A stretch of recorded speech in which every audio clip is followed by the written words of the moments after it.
মাননীয় speaker, doctor ইউনূসকে নিয়ে কিছু কথা না বললেই নয়। মাননীয় speaker, I will not go into the details of the law. তবে অনেকেই বলে যে law is equal.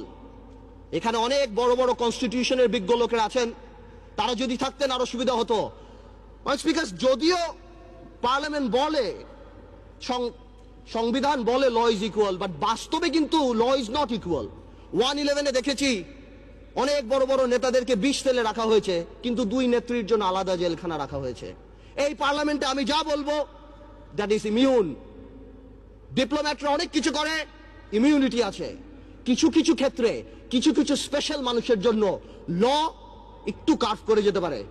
Doctor Yunus, I can very well understand 65 বা 70 ইয়ার্স ওল্ড, বাট 80 বছরের রাষ্ট্রপতি যদি এত বড় বক্তব্য লিখতে পারে, 75 বা 70 বছরের ডক্টর ইউনূস আমি মনে করি গ্রামীণ ব্যাংকের এমডি পদে ভালোভাবেই থাকতে পারত।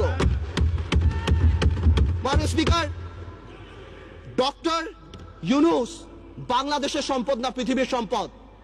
আমি দেখেছি আমাদের মাননীয় পররাষ্ট্রমন্ত্রী বলেছেন this will not affect our relationship, বহির্বিশ্বের সাথে আমাদের সম্পর্কে। ঠিক তার পরের দিনই জন কেরি বলেছেন উই আর কনসার্নড।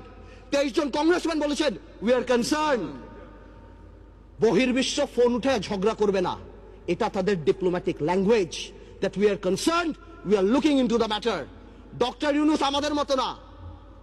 আমার ফোনে সবচেয়ে বড় ভিআইপি ফোন করে জয়নাল আবেদিন ফারুক সাহেব, আর ডক্টর ইউনূসের ফোনে ফোন করে হিলারি ক্লিন্টন। মনে রাখতে হবে সে কোথায় উঠে গিয়েছেন। ডক্টর ইউনূসের এই ব্যাপারটা অ্যামিকেবলি সেটেল করা যেত। আই হ্যাভ উইটনেসড ইট। আমি নিজে দেখেছি বিবিসিতে হোয়াইট হাউস স্পোকসম্যান বলছে we are deeply concerned, this is Yunus allergy. আমি জানি অনেকে বলতে পারবে এটা আমাদের সার্বভৌমত্ব, আই ক্যান আন্ডারস্ট্যান্ড এটা আমাদের সার্বভৌমত্ব, কিছু একটা ব্যালেন্স নিড টু বি ড্রন। এখন সার্বভৌমত্বর সাথে ব্যালেন্স, এখন গ্লোবালাইজেশনের সময় কালকে বাংলাদেশের বিপদ হচ্ছে, আমরা তাদের কাছে যে হাত পাততেছি, দুই নেত্রীর মনোমালিন্য হচ্ছে, নির্বাচনে যাব কি যাব না, আমেরিকান এম্বাসির দাওয়াতে ভিড় লেগে যাচ্ছে, এখানে ভিড় লেগে যাচ্ছে। আর যখন কোনো কিছু হচ্ছে তখন কি বলা হচ্ছে এটা আমাদের সার্বভৌমত্ব ব্যাপার।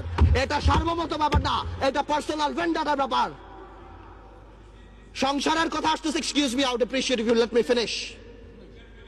Yes, please, uninterruptedly. Thank you. Yes, you should know it.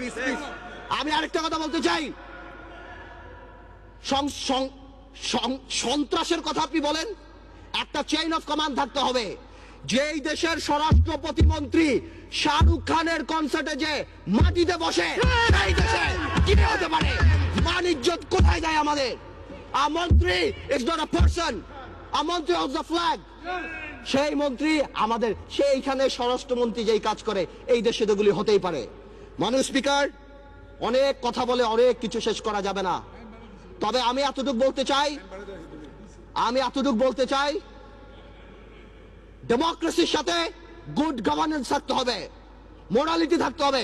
আপনি কল্পনা করতে পারেন মাননীয় স্পিকার, একজন অ্যাটর্নি জেনারেল ওই পদে বহাল থাকে, কিভাবে সে বসে বলে কে নোবেল প্রাইজ পাওয়া উচিত, কে নোবেল প্রাইজ পাওয়া উচিত না।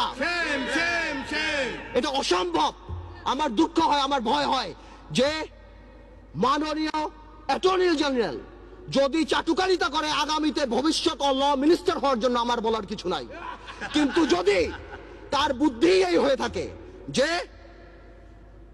সন্তু লারমার প্রধানমন্ত্রী, হ্যাঁ, কে পাক না পাক that is not our concern, কিন্তু ফোরামটাকে ডক্টর ইউনূসের পাওয়া উচিত ছিল না, এই বুদ্ধি যদি অ্যাটর্নি জেনারেলের হয়ে থাকে, তাহলে আমি শঙ্কিত যে বাংলাদেশের জুডিশিয়ারি কোন দিকে যাচ্ছে। মাননীয়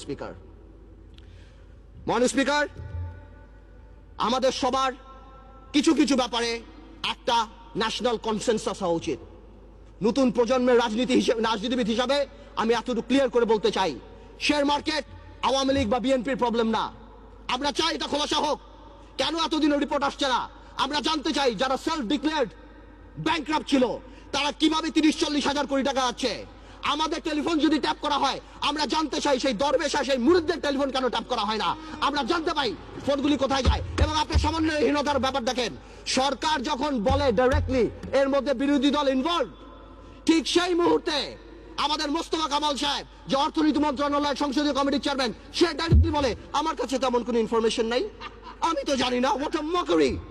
এটা প্রধানমন্ত্রী রাজনৈতিক স্টেটমেন্ট দিয়েছে, উনি ইনফরমেশন দিবে কিভাবে? মাননীয় স্পিকার, প্রথম আলোতে দেখলাম ওনার কোম্পানির 10 টাকা শেয়ার নাকি 290 টাকা হয়েছে।